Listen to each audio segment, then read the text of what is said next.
Yo, what's up guys, Ghost here, welcome back to another video. So this one we're going to take a little break from Battlefield. We're going to be taking a look at Splitgate 2, which of course just yesterday at the Summer Games Fest announced that they were adding a Battle Royale mode for the game. And this one kind of has me with mixed feelings because I know the devs wanted to make an arena shooter in Splitgate 2. As the guy came out and said in the Summer Games Fest, he's tired of playing the same Call of Duty game every year.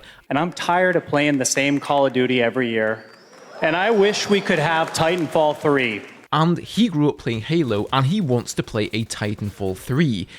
But then the irony is also not lost on me for him to then go and just plonk a Battle Royale mode in the game, just like every other game does these days. So we're going to take a look at both the arena shooter, like regular modes, and the Battle Royale mode. So without further ado, if you guys enjoy the content here on the channel, make sure you're subbed up. There's going to be plenty to come on Battlefield here, of course, in the future, but I will also continue to cover other games. And as always, thank you guys for the ongoing support. I gotta say, I really feel sorry for this guy because you can just tell that what he really wanted to make here is just an arena shooter. And I think he's largely succeeded at that. You know, Splitgate 2, much like Splitgate 1, is extremely fast-paced. It reminds me of the nostalgia of being a kid playing Unreal Tournament, playing Halo, playing Quake 3 Arena, where you've got these jump pads and these teleporters.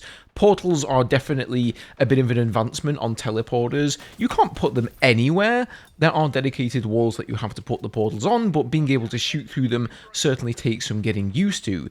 But it's evident that he's come to the realization here that if he does not modernize the game by putting some sort of a Battle Royale in here, then the game will ultimately fail. And we can look at a lot of games that have recently come along like this that were free to play. Look at X-Defiant, look at Fragpunk. That game is not quite dead, but it's not really doing that well. But if this game would fail, it's certainly not for lack of trying, because the game plays exceptionally well. It feels great. You can tell that the skill ceiling here is sky high. There are so many things to consider. You've got loadouts, so you've got gadgets in this game. There are perks. You've got this crazy slide, which feels like it lasts forever. You've got the portals, of course. You've even got a jetpack. So, like, movement in this game is really through the roof. And I suppose it depends if you're somebody who enjoys movement in your shooters. You're going to love it.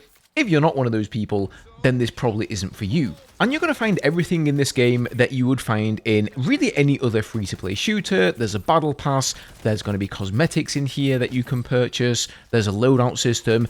It's pretty basic there, like you guys know what to expect from that at this point. Same thing goes for the game modes really, for the regular like arena modes. The one I placed the most was like a King of the Hill mode where you go and capture the hill, and as soon as you got that capture, you get the point. Only it's like a round system, so you have to win the best of 5 rounds. Overall, I think the game is actually incredibly competent.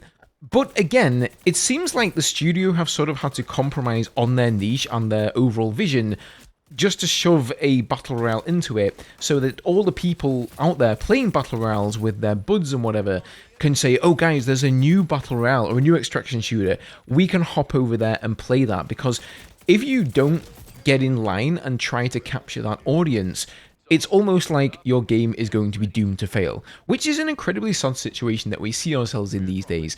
The trend chasing in the gaming sphere is absolutely through the roof. And I know I'm getting slightly off topic here, but just watching the Summer Game Fest, did you notice how many Souls-like games there are coming? And that's no coincidence. People have been looking at Dark Souls, they've been looking at the success that From Software have seen with games like Elden Ring, and everybody wants a piece of the pie, and now we have like 10 or 20 Souls-like games coming along. Same thing happened with Battle Royale. Now, as for the Battle Royale mode, they have definitely tried to put their own Splitgate spin on it. So the way it works in this game is that instead of having a large open map, it's almost like there are separate maps dotted around the world, and there are these huge portals that you have to go through in order to access them. And periodically throughout the round, some of these portals will be activated and then deactivated. So you can effectively become almost stranded on some of these smaller maps here.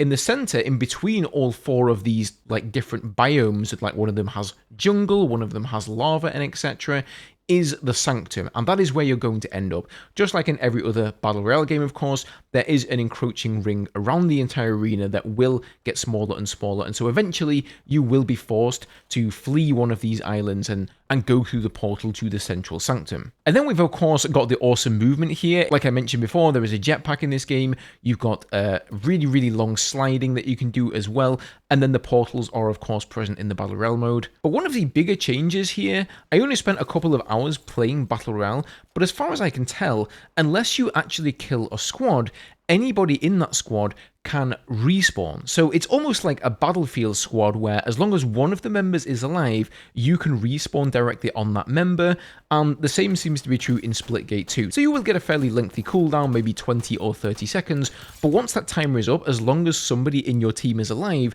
you can then respawn. So the only way to actually get people out of the game for good seems to be by killing the entire squad. But that is sort of in and of itself a problem because there is no solo queuing in this game. You have to queue in then with a squad, and personally I don't really have any people that I play Battle Royale games with. You guys know me, I'm not really like the biggest Battle Royale guy, so being forced to play with randoms wasn't exactly the best experience for me. But other than that, it's pretty much your standard Battle Royale experience. You parachute in from a ship in the sky, you pick where you want to go, there's a fight with pistols, you run around, you open chests, you get armor, you get primary weapons, you get gadgets and etc. and throwables, and you try and scavenge whatever you can and then take out the enemy squads and hopefully be the last one alive.